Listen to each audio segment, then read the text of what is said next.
오늘 함께 은혜 나눌 하나님의 말씀은 지난주의 말씀과 동일한 말씀입니다. 신약성경 310쪽 또는 311쪽에 있는 에베소서 2장 1절부터 7절까지 말씀입니다. 신약성경 310쪽 또는 311쪽에 있는 에베소서 2장 1절부터 7절까지 말씀입니다. 말씀 함께 읽겠습니다. 그는 허물과 죄로 죽었던 너희를 살리셨도다. 그때 너희는 그 가운데서 행하여 이 세상 풍조를 따르고 공중의 권세 잡은 자를 따랐으니 곧 지금 불순종의 아들들 가운데서 역사하는 년이라. 저희는 우리도 다 그 가운데서 우리 육체의 욕심을 따라 지내며 육체와 마음에 원하는 것을 하여 다른 이들과 같이 본질상 진노의 자녀이었더니 긍휼이 풍성하신 하나님이 우리를 사랑하신 그 큰 사랑을 인하여 허물로 죽은 우리를 그리스도와 함께 살리셨고 너희는 은혜로 구원을 받은 것이라. 또 함께 일으키사 그리스도 예수 안에서 함께 하늘에 앉히시니 이는 그리스도 예수 안에서 우리에게 자비하심으로써 그 은혜의 지극히 풍성함을 오는 여러 세대에 나타내려 하시니라. 아멘. 지난주에는 그리스도 밖에 있는 사람들이 어떤 모습을 하고 있는지에 대해서 소개드렸습니다. 그리스도 밖에 있는 사람들은 어떤 모습이라고 여러분 기억하고 계십니까? 그리스도 밖에 있는 사람들, 이 사람들은 한마디로 표현하면 영적으로 죽은 사람들입니다. 그런 영적으로 죽었기 때문에 세상의 풍조를 따르고 마귀를 따르고 육체의 욕심을 따라서 삽니다. 그리고 그 사람들은 본질상 진노의 자녀다라고 그렇게 소개했습니다. 바울은 그리스도 밖에 있는 사람의 모습을 소개하는 것으로 끝나지 않습니다. 계속해서 바울은 이제는 그리스도 안에 있는 사람들의 모습을 소개합니다. 사실 바울의 의도는 그리스도 밖에 있는 사람들이 어떤 모습이냐에 관심 있는 것은 아닙니다. 바울의 가장 큰 관심사는 또 바울이 의도하는 바는 바로 그리스도 안에 있는 사람들입니다. 그리스도 밖에 있는 사람들을 소개한 후 그리스도 안에 있는 사람들을 소개한 것은 그리스도 안에 있는 사람들이 얼마나 큰 은혜를 받았고 그들은 얼마나 복된 자들인가를 깨닫게 하기 위해서입니다. 특히 에베소에 있는 교인들에게 바울 사도는 여러분이 그리스도 밖에 있을 때는 이렇게 영적으로 죽은 사람들이었으며 세상의 풍조를 따르고 마귀를 따르고 육체의 욕심을 따라 살았고 그리고 본질상 진노의 자녀였습니다. 그랬던 여러분들이 이제 그리스도 안에서 이와 같은 사람들이 되었습니다 라고 소개함으로써 에베소 교회 성도들로 하여금 지금 그들이 어떤 은혜 속에 살고 있는지 그들은 지금 어떤 복을 받고 있는지 그들이 얼마나 행복한 사람들인지를 깨닫게 해주고 싶었던 것입니다. 그리스도 안에 있는 사람들, 그리스도 안에 있다고 하는 것은 우리들에게 있어서 가장 큰 축복이요 은혜입니다. 따라서 내승마비인 송명희 씨는 그리스도와 함께하는 삶에 대해서 다음과 같은 아름다운 시로 고백을 합니다. 좁은 길 그 가는 길이 협소해도 주님과 함께하면 나 그 길을 택하겠소. 좁은 길 그 가는 길이 험해도 주님 가신 길이라면 나 그 길을 따르기 원하네. 그 길이 괴로운 악을 골짜기라 해도 그 길이 사망의 골고다 언덕이라 해도 나 그 길을 가기를 원하리. 지옥의 불길이 나를 휩싸여도 공포의 어려움이 나를 들어지라도 낭망의 물결이 나를 덮을 때에도 나는 그 길을 걸어가리. 주님과 함께라면 주님이 가신 길이라면 나 그 길을 기쁨으로 뛰어가리라. 그 길이 평탄하지 못하여도 주님과 함께라면 두려움 없겠네. 그 가는 길이 괴로움과 사망의 골짜기 같아서 즐거움 사라져도 주님이 가신 길이라면 나 그 길을 이기며 가리라. 넓은 길은 평탄하며 세상의 많은 길은 쾌락이 있으나 오직 나의 길은 수고가 있네. 그러나 내가 이 길을 가리라. 어둠 속에서 은은히 떠오르는 햇살처럼 비가 온 뒤 보이는 무지개 같은 소망의 나를 바라보면서 내승마비에 걸린 송명희 씨는 주님과 함께하는 삶에 대해서 이렇게 감동적으로 고백합니다. 그녀는 아무리 험한 길이라도 심지어 지옥의 불길과 공포의 어두운 낭망의 물결이 덮는 길일지라도 주님과 함께하라면 그 길을 기쁨으로 뛰어가겠다라고 합니다. 왜 그럴까요? 주님과 함께하는 5절과 6절에 나타나는 극적이고 놀라운 변화가 일어나기 때문입니다. 이것은 가장 감동적인 일입니다. 이것은 기독교인들에게 가장 큰 변화입니다. 그리스도 안에서 어떤 일이 일어났을까요? 에베소 2장 5절 말씀을 읽으면서 그리스도 안에서 어떤 일들이 일어났는지 그리스도 안에 있는 사람들에게는 어떤 은혜가 주어졌는지 에베소 2장 5절을 읽으면서 확인해 보겠습니다.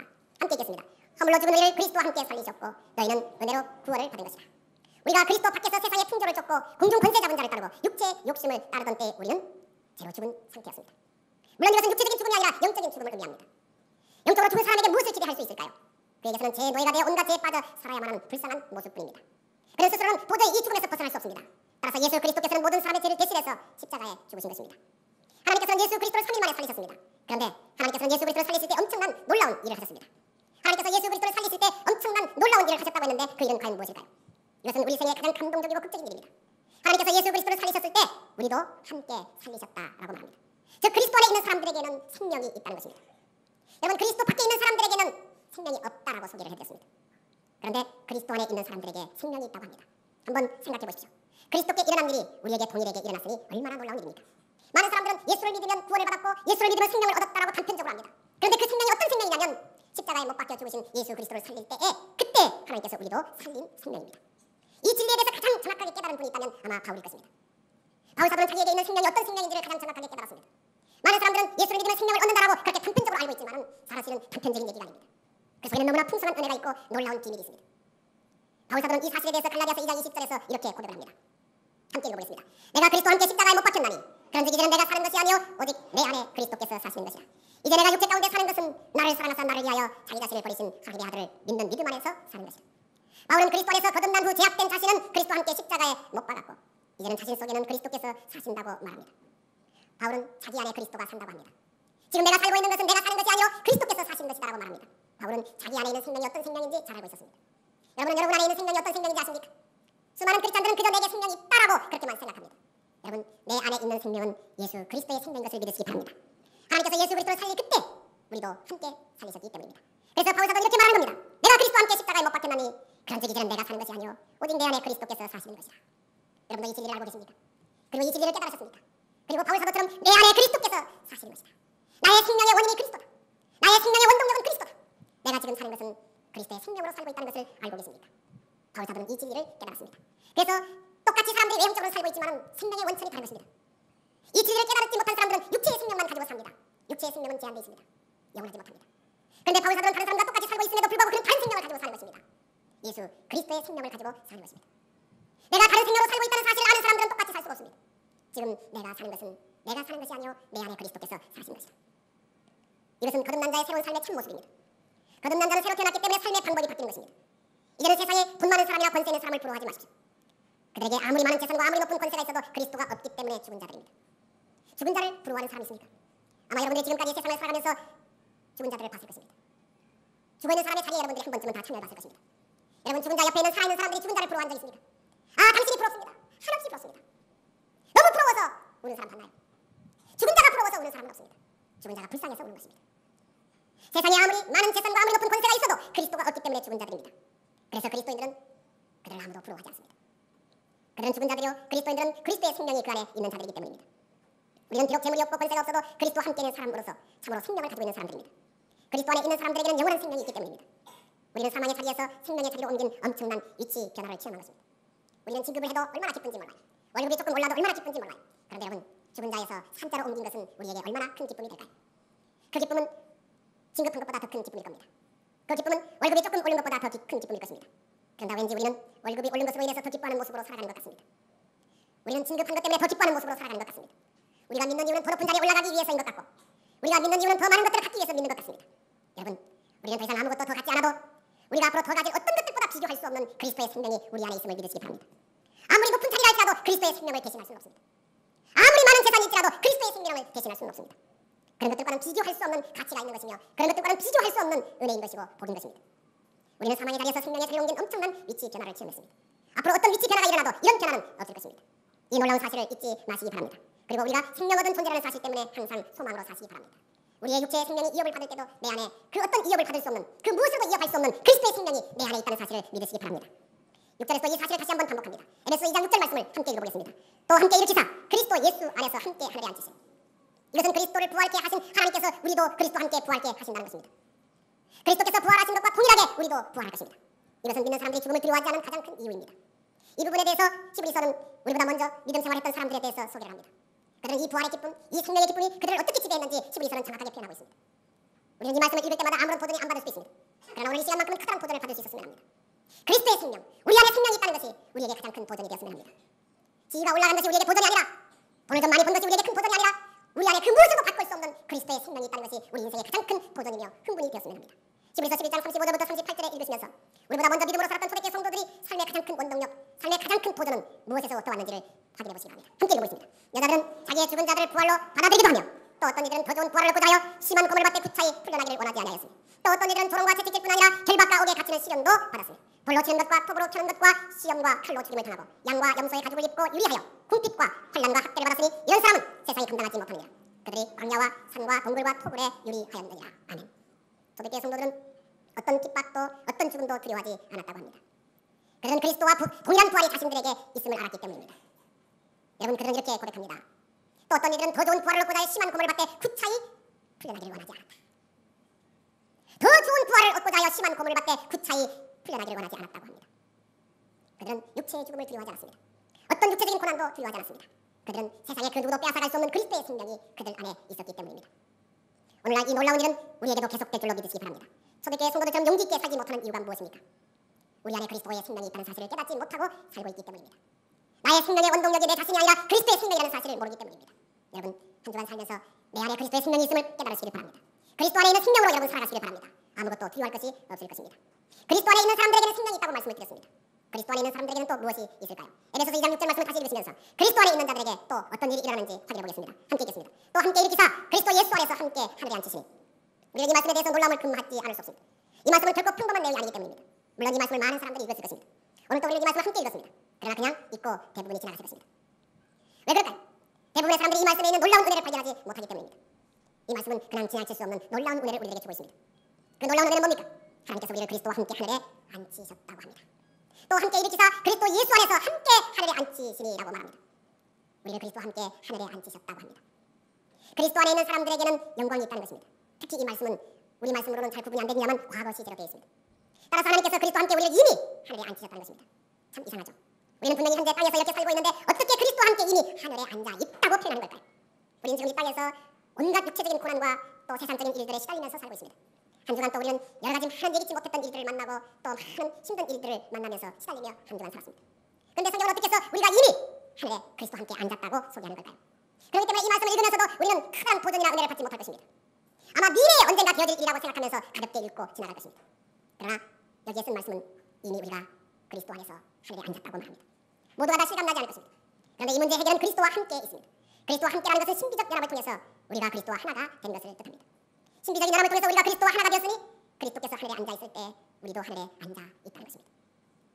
그리스도와 함께 하늘에 앉아 있는 모습을 한번 상상해 보십시오. 늘 이 땅에서 힘들고 부차하게 사는 모습만 생각하지 마시고 그리스도와 함께 하늘에 앉아 있는 영광스러운 모습을 한번 상상해 보시기 바랍니다. 그리고 그것을 믿음으로 실제로 받아들여 보시기 바랍니다. 우리 안에 엄청난 변화가 일어날 것입니다.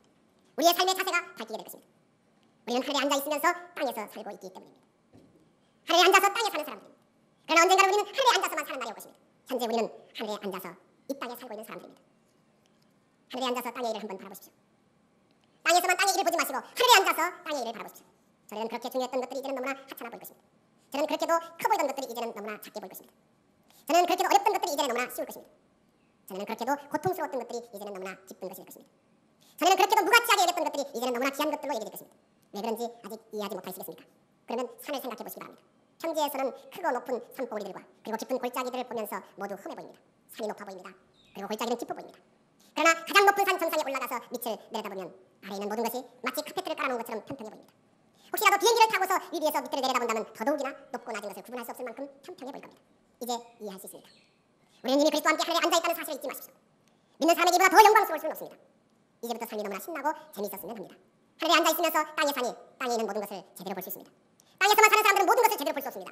중요하지도 않은 일들에다가 일생을 거는 어리석은 일들을 반복합니다. 그리고 생명보다 중요한 것들은 쓰레기처럼 무가치하게 취급합니다. 그러나 하늘에서 땅을 보면 모든 것을 제대로 볼 수 있습니다. 지금 땅에서 성공했다고 너무 교만해하지 마십시오. 하늘에 앉아서 보는 그 성공이 아무것도 아닙니다. 다른 사람은 조금 많이 가지고 있다고 해서 교만합니다. 하늘에 앉아서 내려다보면 그것도 하찮아 보입니다. 실패했다고 너무 초라하게 생각하지 마십시오. 하늘에 앉아서 실패를 보면 그것도 역시 아무것도 아닙니다. 때로는 환난과 핍박 때문에 우리의 모습이 진흙탕 속에 있는 것 같고 불쌍한 개구리처럼 기어 다니는 것 같을 경우도 있습니다. 그러나 그리스도와 함께 하늘에 앉아서 이 모습을 보면 이것도 아름답게 보입니다. 그러면 하나님께서 왜 세상의 풍속을 쫓고 공중의 권세 잡은 자를 따르고 육체의 욕심을 따라 가다가 허물과 죄로 죽었던 우리를 그리스도와 함께 살리고 또 그리스도와 함께 일으켰을까요? 우리에게 왜 이처럼 엄청난 축복을 주셨을까요? 하나님께서 그리스도 안에 있는 사람들에게 생명을 주시고 영광을 주신 그 원인은 어디에 있을까요? 여러분 그 원인을 어디에서 찾습니까? 에베소서 2장 4절에 보면 하나님께서 그리스도 안에 있는 우리에게 왜 생명을 주시고 왜 영광을 주셨는지 그 원인을 알 수 있습니다. 에베소서 2장 4절 말씀을 함께 읽어보겠습니다. 긍휼이 풍성하신 하나님이 우리를 사랑하신 그 큰 사랑을 인하여 긍휼이 풍성하신 하나님의 큰 사랑 때문입니다. 여기는 우리의 노력이나 의는 하나도 없습니다. 그리스도 안에 있는 사람에게 생명을 주시고 그리스도 안에 있는 사람에게 이렇게 영광을 주신 이유는 딱 하나입니다. 하나님의 큰 사랑이라고 합니다. 100% 하나님의 사랑 때문입니다. 하나님의 크신 사랑이 아니라면 우리는 여전히 하나님의 진노와 사망 아래 있을 것입니다. 우리가 이런 큰 사랑을 입고 산다는 것을 생각하면 너무나 행복한 사람들입니다. 여러분, 내가 사랑받고 있다는 것을 뼈저리게 느낄 때, 내가 사랑받고 있다는 사실을 분명하게 느낄 때 여러분 어떠했나요? 여러분이 지금 만난 일과 상관없이 너무 행복했을 겁니다. 여러분이 가지고 있는 것과 상관없이 너무나 행복했을 것입니다. 나는 이렇게 사랑받고 있다는 사실 때문에. 그런데 우리가 누구의 사랑을 받았다고 말합니까? 하나님의 크신 사랑을 받았다고 합니다. 그래서 하나님께서 이스라엘 백성들에게 이렇게 선언합니다. 이스라엘이여 너는 행복한 사람이로다. 이스라엘이여 너는 행복한 사람이로다. 여러분 이스라엘이여 이걸 빼고 여러분의 이름을 넣어보십시오. 이렇게 말해요. 정훈아 너는 행복한 사람이로다. 여러분 속으로 한번 여러분의 이름을 넣어보고 정훈아 너는 행복한 사람이로다. 이렇게 한번 외쳐보시기 바랍니다. 왠지 아세요? 여기 앉아계신 모든 분들은 다 하나님의 크신 사랑을 받았기 때문입니다. 하나님의 크신 사랑 때문에 그리스도 안에서 생명을 얻었고 그리스도 안에서 영광을 얻었기 때문입니다. 누가 이 세상에서 가장 불행한 사람이냐? 바로 이 큰 하나님의 사랑을 알지 못하는 사람들입니다. 가난한 사람이 불쌍한 사람이 아닙니다. 지위가 낮은 사람이 불쌍한 사람이 아닙니다. 이 큰 하나님의 사랑을 알지 못하는 사람이 세상에서 가장 불행한 사람입니다. 이 하나님의 사랑을 아는 사람은 가진 것과 상관없이, 지위와 상관없이, 하나님과 상관없이 세상에서 가장 행복한 사람입니다. 그래서 하나님은 이스라엘이여 너는 행복한 사람이로다 라고 말한 것입니다. 여러분 모두 이 큰 하나님의 사랑을 깨달으시고 지금보다 훨씬 더, 어제보다 훨씬 더 행복하게 사시기를 바랍니다. 그리스도 안에 있는 자들에게 생명을 주시고 영광을 주신 목적은 무엇일까요? 그리스도 안에서 생명을 주시고 영광을 주신 원인은 하나님의 사랑 때문이라고 했습니다. 그리스도 안에 있는 자들에게 생명을 주시고 영광을 주신 목적은 무엇일까요? 에베소서 2장 7절에 보면 그리스도 안에서 생명을 주시고 그리스도 안에서 영광을 주신 목적이 무엇인가를 우리에게 말씀합니다. 에베소서 2장 7절 말씀을 함께 읽어보겠습니다.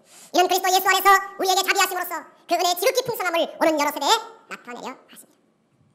하나님께서 그리스도 안에서 우리에게 생명을 주시고 그리스도 안에서 우리에게 이렇게 영광스러움을 주신 목적이 무엇이라고 합니까?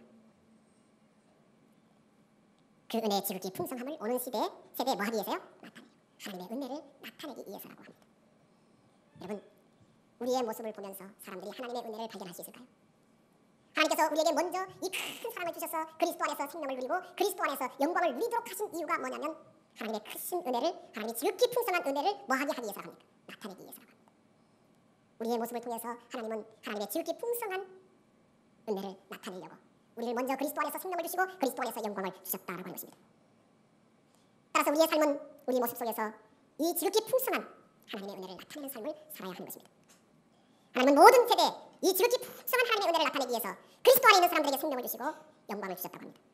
우리는 여기서도 그 풍성한 은혜를 다시 한번 확인할 수 있습니다.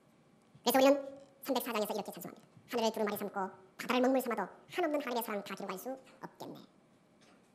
우리는 이 찬송에 충분히 공감합니다. 우리에게 하나님의 은혜가 차고 넘친다는 사실을 깨달으시기 바랍니다. 한 주간도 이 하나님의 은혜가 다른 사람도 느낄 만큼 그렇게 풍성하게 나타나면서 사시기 바랍니다. 그리스도 밖에 있는 사람, 즉 영적으로 죽은 사람들은 세상의 풍조를 따르고 마귀를 따르고 육체의 욕심을 따릅니다. 그리고 그 사람들은 본질상 진노의 자녀입니다. 그러나 그리스도 안에 있는 사람들에게는 생명이 있습니다. 그리고 영광이 있습니다. 그리스도 안에 있는 사람들에게 이렇게 큰 복의 원인은 오직 하나님의 사랑 때문입니다. 그리고 그리스도 안에 있는 사람들에게 이 큰 복을 주신 목적은 하나님의 은혜를 나타내기 위해서입니다. 한 주간도 하나님께서 먼저 우리에게 주신 이 하나님의 지극히 풍성한 은혜를 드러내면서 사시기를 바랍니다.